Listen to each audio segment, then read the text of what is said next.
Startup Make It Happen. Halo dan selamat pagi Startup People, kembali lagi tentunya bersama dengan Putri Maharani. Finally ya bisa menemani Startup People kembali nih, yang bisa Anda saksikan ya setiap hari Rabu pukul 9 hingga 9.30 pagi. Tentunya kami akan memberikan informasi nih mengenai informasi startup begitu ya setiap minggunya secara berbeda. Dan tentunya ya kami juga mengundang teman-teman semua untuk bisa bergabung di 0274 4477 666 atau bisa langsung DM di Instagram ya @rbtv_jogja. Dan kesempatan pada pagi hari ini senang sekali ya Putri akan berbincang bersama dengan Bapak Erik Hadisaputra selaku Ketua Program Studi Ilmu Komunikasi dan Direktur KUI, dan kita akan membahas mengenai totalitas dalam aktivitas. Dan kita akan sapa terlebih dahulu. Halo, selamat pagi Bapak Erik. Selamat pagi Mbak Putri, Apa kabar Bapak? kabar sehat dan menginspirasi. Wah, luar biasa sekali ya. Ini seru sekali nih Bapak ya tema kita pada hari ini ya. Ini ada totalitas dalam aktivitas. Sebenarnya kalau membicarakan mengenai totalitas dalam aktivitas ini kan sebenarnya luas sekali ya Bapak ya. Banyak sekali aktivitas yang kita lakukan juga. Nah, mungkin boleh dijelaskan nih dari Bapak Erik terlebih dahulu nih. Kira-kira kita akan membicarakan mengenai aktivitas apa sih Pak untuk bisa totalitas begitu. Baik Mbak Putri dan pendengar pemirsa RBTV, teman-teman startup, make it happen ya. Ya. Jadi totalitas 2021 kita sudah masuk, sudah 27 hari, bahkan sudah mau sebulan. Kita melakukan semua itu penuh dengan hati, penuh dengan energi positif dan berharap hasilnya maksimal. Ya. Jadi kenapa kita bilang totalitas? Karena udah nggak saatnya lagi sebenarnya Mbak Putri, kita itu dengan keadaan. Karena COVID ini kan sudah kita lewati hampir masuk bulan ke-11, udah hampir 1 tahun. Betul. Tidak terasa ya Bapak ya.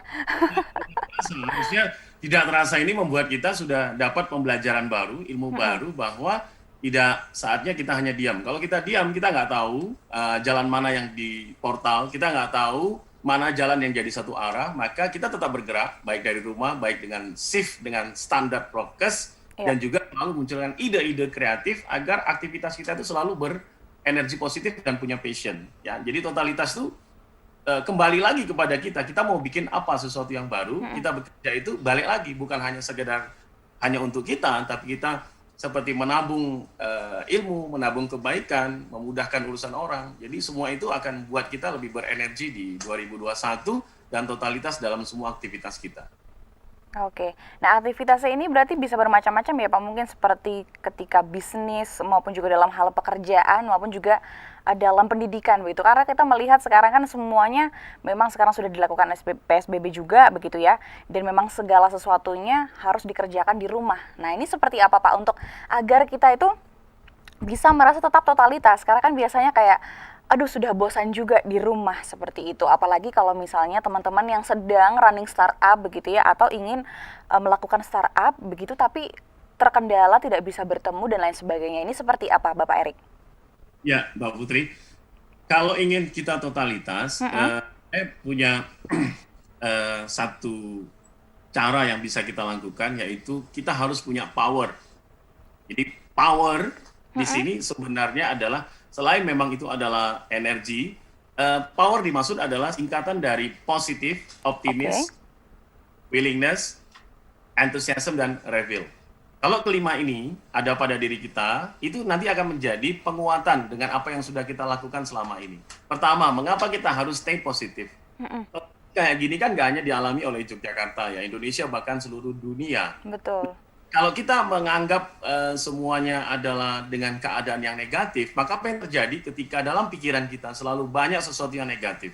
Perut itu konsumsinya kita makan untuk energi, kita dengar kita handphone dicas untuk energi. Nah, pikiran manusia itu bisa diberikan energi dengan cara memasukkan kata kalimat yang selalu membuat itu bersemangat. Kalau yang masuk kepada pikiran kita itu selalu kata-kata yang negatif, kata-kata yang bikin orang bikin orang insecure, bikin orang nggak nyaman, itu akan bikin orang itu kepikiran. Contoh ya misalnya, sekali kita ketemu orang selalu kita bicarain tentang apa? Misalnya fisiknya. Saya ketemu sama Bu Dari selalu bilang, aduh Pak Erik makin gemuk. Sebenarnya kalau orang bicara makin gemuk, itu kan jadi bikin orang insecure gitu ya Bapak ya. Misal ya, ketemu kamu lebaran, maaf-maafan setelah itu, halo Jeng, kok makin gemuk. Ada nggak sih komentar yang lain selain itu? Karena itu bikin orang nggak nyaman. Dan itu Betul. kalau ada orang yang kuat. Kalau kayak teman saya kameramen RBTV, Aan itu dia nyaman. Karena dia udah selesai itu semua kan. Iya. Tapi nggak nyaman. Nah, pertanyaannya adalah kenapa kita kok selalu bikin orang tidak nyaman dengan berkomentar fisiknya, dengan berkomentar dia makin gemuk, berkomentar kok belum nikah-nikah, berkomentar Aduh. kok punya anak. Itu memberikan orang tuh jadi energinya negatif. Coba deh komentar sesuatu yang gini, kalau saya bilang manusia itu tidak pernah minta wajahnya kayak gitu. Dia tidak minta keadaannya kayak gitu. Betul. Maka kalau kita mau stay positif, harusnya yang kita komentari adalah karyanya. Mbak Putri bagus ya MC, Mbak Putri keren ya bawain acara. Itu dong. Jangan bilang, aduh Mbak Put makin langsing aja, aduh Mbak Put kok makin kurus aja. Itu tuh orang nggak bisa menilai orang lain dengan cara begitu. Kenapa? Karena orang itu tidak sama. Hari ini kita bisa gemuk, Betul. tapi suatu saat bisa kita kurus. Suatu saat kita kurus, suatu saat kita jadi gemuk. Jadi itu bukan hal yang perlu kita komentari. Maka stay positif itu adalah tolong komentari orang dengan karyanya. Oke. Tolong komentari orang dengan apa yang dia bisa bikin. Nah, itu harusnya make it happen itu adalah kita udah nggak bisa lagi bicara suku. Ya kita suka ya. Kalau ketemu orang, kamu asli dari mana? Kenapa kita harus batasi itu? Mahasiswa baru ketemu dari mana? Kita harusnya Indonesia, kita sudah berpikir kamu bisa bikin apa? Kan gitu harusnya. Iya. Nah kalau udah begitu akan jadi semakin lebih enjoy kan dengan situasi. Tapi kembali lagi Mbak Put, Iya. kadang-kadang memang di belakang kita ini, di sekitaran kita ini, kalau banyak sekali pencuri cita-cita, banyak sekali pencuri keinginan, kita sudah punya keinginan yang kuat, mereka hambarkan, mereka curi ini dengan kata-kata yang negatif. Ah nggak mungkin lah, kamu jadi manajer, bapakmu aja nggak punya, keluargamu aja nggak punya track record manajer. Ah nggak mungkin bisa berhasil lah, teman saya kemarin startup gagal kok ngasih proposal. Selalu dicuri dengan seperti itu. Oke. Nah, kita harus bikin stay positif. Gimana caranya? Tontonlah acara-acara yang inspiratif. Misalnya RBTV Bincang Pagi. Yang kedua, baca buku yang selalu bikin kita menambah energi untuk pikiran kita. Yang punyalah teman yang selalu memberikan support kepada kita. Bukan teman yang hanya mengomentari fisik kita. Kalau ada teman yang komentari fisik, saya cuma bilang, orang sejahtera itu kayak gini, gemuk. Selesai. Saya nggak mau memperpanjang. Kalau Budari ketemu saya, Iya. Erik gemuk. Orang Berarti sukses bahagia begitu ya Bapak ya? ya, pokoknya kita kalau mau stay positif, satu, nggak usah komentari fisik orang kalau ketemu, komentari orang dengan karyanya. Itu akan bikin orang lebih nyaman berinteraksi dengan kita. Betul, betul. Berarti dimulai dengan diri kita sendiri dulu ya Bapak ya. Karena kalau misalnya diri kita sendiri sudah memulai hal dengan positif, ini nanti semoga bisa menyebar ke teman-teman yang sekitarnya begitu ya Bapak ya. Mempengaruhi dirinya. Oke, kemudian tadi juga ada positif dan kemudian optimis nih Bapak ya. Tadi power ya.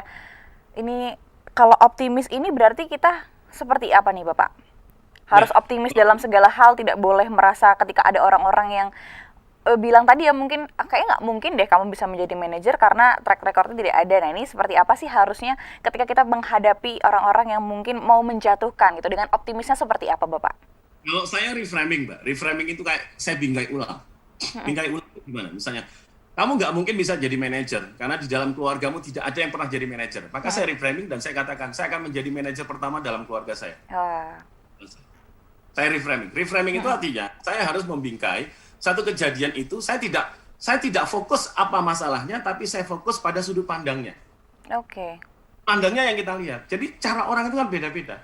Kenapa orang optimis? Misalnya kayak gini, situasi COVID. Saya dulu Mbak Put, ngisi kemana-mana itu kan sukanya offline ya. Iya. Saya dulu nggak punya channel YouTube.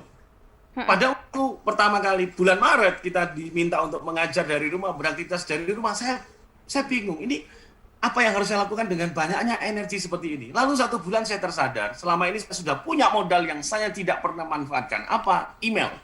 Ternyata Gmail itu memberikan kita fasilitas gratis bisa mengaktifkan channel YouTube.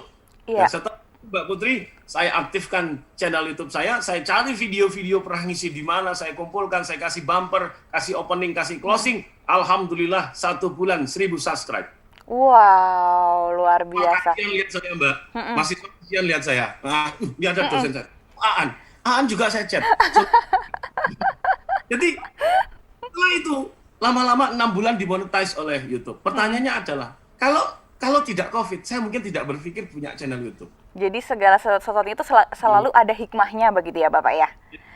Saya Oke. isi di Darut Tauhid, sambutannya Agim bilang, masa kayak gini nih kita kayak lagi diminta untuk mengasah gergaji. Oke. Itu kita mengasah gergaji. Kalau orang pasca sarjana bilang kita lagi diminta mengasah pundi-pundi ilmu. Begitu COVID-nya teratasi, situasinya kembali masuk kepada situasi yang bagus, maka siapa yang akan menang dalam kompetisi berikutnya adalah orang yang sudah mempersiapkan semua modal ketika masa COVID. Ini kayak Wow, betul belajar. sekali. Betul-betul Bapak. Oke, Bapak nanti kita masih akan membahas mengenai power juga ya dan totalitas dalam aktivitas, tapi kita harus jeda terlebih dahulu. Dan jangan Baik, Bang. kemana-mana Startup People, tetap bersama kami hanya di Startup Clinic RBTV.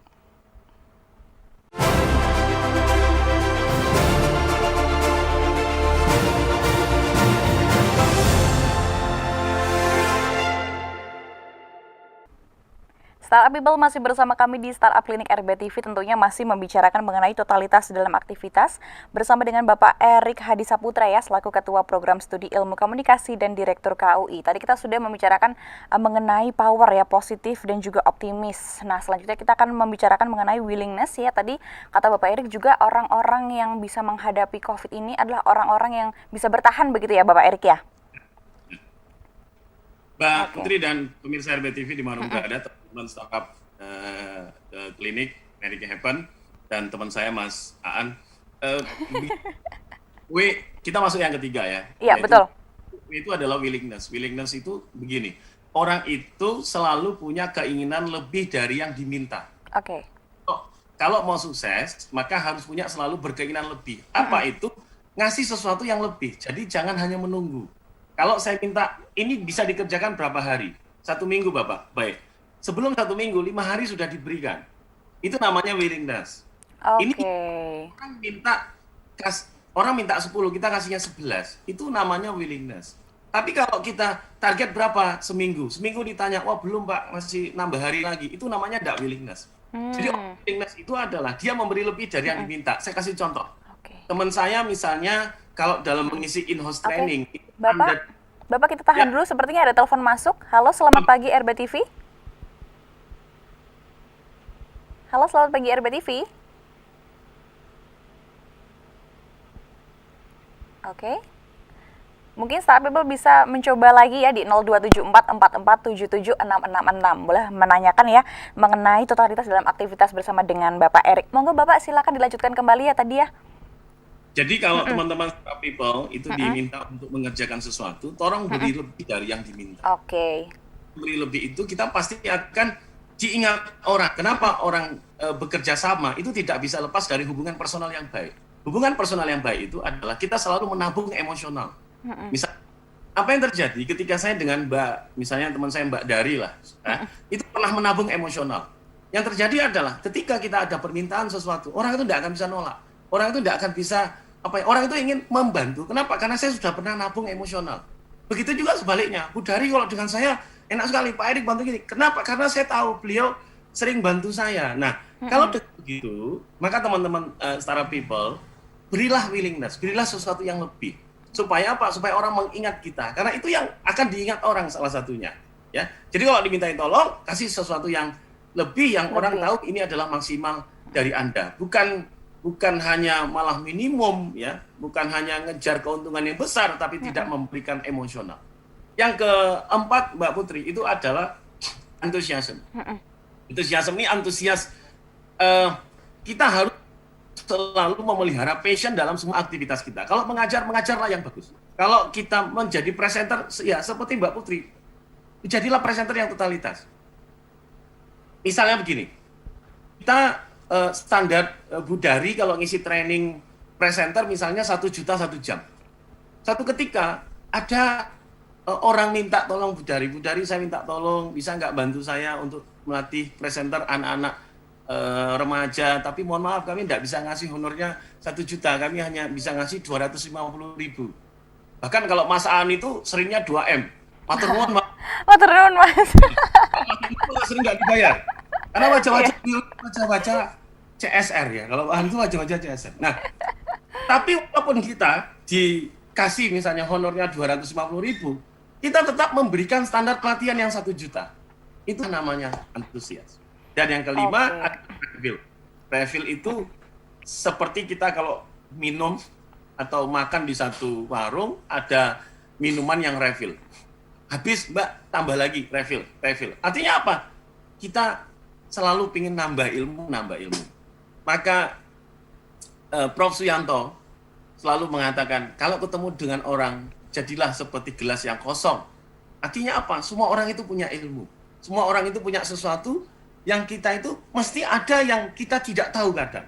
Dengan begitu, kita akan lebih cerdas. Tapi kalau kita ketemu orang, gelas kita sudah penuh, maka yang terjadi adalah selalu penolakan. Apa caranya memberikan refill? Bisa dengan memperbanyak networking, karena startup people, yang namanya startup itu bukan hanya kita terlepas dari bikin produk, bukan hanya kita dapat hibah, bukan hanya kita dapat funding, tapi kita dapat networking. Kita dapat ilmu yang luar biasa. Bahkan mohon maaf, kita bisa dapat cinta. Artinya apa? Menikah sesama satu tim. Itu terjadi gitu loh, ya. Jadi kita semua aktivitas kita memiliki power itu, maka nanti dalam baik profesional, baik bisnis, di masyarakat, ya, di keagamaan kita selalu antusias mencurahkan. Bukan berpikir apa yang kita dapat, tapi kita berpikir apa yang bisa kita berikan, kontribusi positif apa yang kita bisa berikan. Maka dengan begitu kita mengasah kemampuan kita terus. COVID-19 selesai, situasi baik, orang ini jadi leading. Kenapa? Karena selama ini dia selalu mengasah dirinya.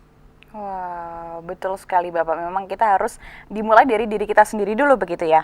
Nah, kalau tadi Bapak mungkin Putri juga pengen menanyakan yang mengenai entusiasme tadi ya, bahwa bisa dikatakan juga karena beberapa orang itu kan kayak sudah patokan begitu. Kalau misalnya segini nggak mau Nah, ini mungkin ada beberapa orang yang harus diubah pola mindsetnya. Biasanya nih Pak, mungkin ada tips-tips juga dari Bapak Erik, bagaimana sih mungkin dari diri kita sendiri bahwa kita harus totalitas walaupun kita sudah memberikan yang terbaik, tapi belum tentu orang lain itu nanti akan berpikir sama seperti itu loh Bapak. Ini seperti apa ya, biar bisa kita punya kiat-kiat juga gitu, biar bisa menerapkan tadi ya, positif, optimis, willingness, enthusiasm, dan juga refill ini. Para people, Mbak Putri dan SRB TV, honor itu tidak mesti uang. Ya. Suatu saat mungkin kita nggak dapat honor sesuai standar yang kita tentukan. Karena yang menentukan standar itu kita. Karena Tuhan itu punya standar beda. Ya. Ini yang harus dipahami.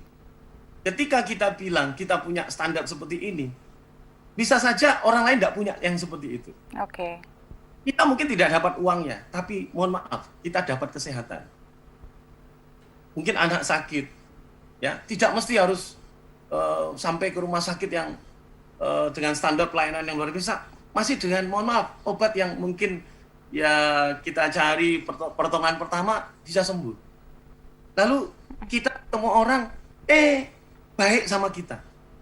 Misalnya Aan ketemu orang, dilihat wajahnya belum makan siang, langsung dikasih, ini Mas, nasi kotak. Loh kok tahu belum makan siang? Ya wajah Mas agak sedih, jadi kita kasih. Kan itu banyak hal, Mbak.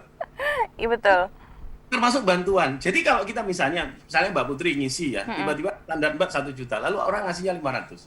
Mungkin kita kecewa karena kita kehilangan 500. Tapi Mbak, yang namanya energi positif itu, sesuatu yang baik yang kamu lakukan, itu nanti suatu saat lagi balik lagi baiknya ke kamu. Mungkin 500 yang kita nggak terima tadi itu disiapkan kepada sesuatu yang kita nggak pernah duga. Contoh apa? Anak kita dapat beasiswa. Oke. Yang kita nggak. Tiba-tiba anak kita keterima ke pegawai negeri. Atau bisnis anak kita dimudahkan. Wisudanya aja lulusan terbaik. Dapat beasiswa. Kadang-kadang orang membatasi dirinya dari itu. Oh saya nggak mau, kalau nggak standar saya nggak mau. Oke. Tapi setiap orang, kalau perusahaan punya CSR, pribadi kita punya yang namanya PSR. Personal Social Responsibility. Tanggung jawab kita kepada sosial. Ketika kita dimintai tolong, maka berikan ilmunya. Dan jangan pernah ragu, apa yang kita berikan nanti, suatu saat nanti, itu balik lagi kepada kita. Gambarannya selesai. Gambarannya itu cukup gampang. Kalau misalnya teman-teman yang Bapak Ibu yang bekerja, apa contohnya selama kita bekerja kita punya tabungan emosional kepada orang lain, sering bantu orang. Ketika kita pensiun, orang masih main ke rumah apa enggak? Ketika orang masih silaturahmi, orang masih main ke rumah, itu berarti selama kita beraktivitas, jadi positif, energi emosional banyak kita lakukan kepada orang. Wow, berarti memang segala macamnya tuh berfokusnya harus kita berpikir positif dulu ya Bapak ya. Nah mungkin bisa sekaligus untuk ada closing statement dari Bapak Erik ya, karena tidak terasa nih waktunya sudah mau habis begitu. Mungkin ada yang ingin disampaikan kepada startup people di rumah yang sedang menyaksikan kita hari ini Bapak. Para people, yang kalian lakukan terus apa yang mau kita lakukan. Mungkin sekarang ini kita berpikir apa sih gunanya yang kita lakukan. Mungkin orang juga berpikir, kalau kayak gitu aja buat apa sih? Tapi konsistensi, sustainability yang kita lakukan, suatu saat yang kita lakukan itu pasti punya manfaat. Dan satu lagi, kita tentu akan bahagia ketika kita bisa membuat orang lain juga bahagia. Jadi totalitas dengan apa yang sudah Anda lakukan. Kalau Anda mencintai pekerjaan Anda, kalau Anda menyukai bisnis Anda, kalau Anda menyukai startup yang Anda lakukan, maka totalitas adalah jawabannya. Terima kasih Mbak Putri, sukses dan selalu memberi manfaat buat banyak orang. Baik, terima kasih Bapak Erik, sukses dan juga sehat selalu. Semoga kita next bisa membicarakan hal-hal lain ya Bapak ya, tentunya di Startup Clinic RBA TV. Nah, terima kasih sekali juga nih Startup People yang sudah menyaksikan kami hari ini. Kita akan bertemu lagi minggu depan dan akhirnya Putri Maharani harus pamit. Selamat pagi dan sampai jumpa. Startup, make it happen. Bye-bye.